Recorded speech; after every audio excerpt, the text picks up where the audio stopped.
দেশের সব গণমাধ্যম, অনলাইন সংবাদ মাধ্যম এবং সামাজিক যোগাযোগ মাধ্যম প্ল্যাটফর্মকে আদালতের নির্দেশনা যথাযথভাবে মেনে চলার আহ্বান জানিয়েছে সরকার।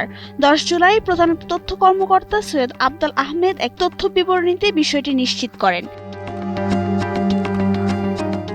তথ্য বিবরণীতে বলা হয়, গত 5 ডিসেম্বর 2024 আন্তর্জাতিক অপরাধ ট্রাইব্যুনাল ক্ষমতাচ্যুত ও পলাতক শেখ হাসিনার বক্তব্য প্রচারে নিষেধাজ্ঞা জারি করেছিল।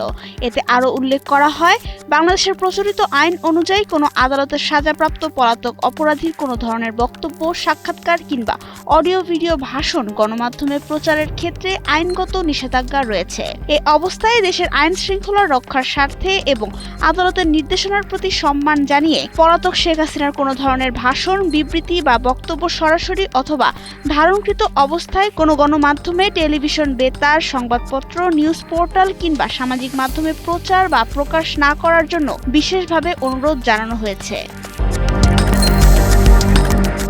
সরকার আশা প্রকাশ করছে, দেশের সব গণমাধ্যম, সংশ্লিষ্ট অংশীজন এবং নাগরিকরা প্রচলিত আইন ও আদালতের নির্দেশনার প্রতি যথাযথ শ্রদ্ধা প্রদর্শন করবেন এবং তা প্রতিপালনে সর্বাত্মক সহযোগিতা করবেন।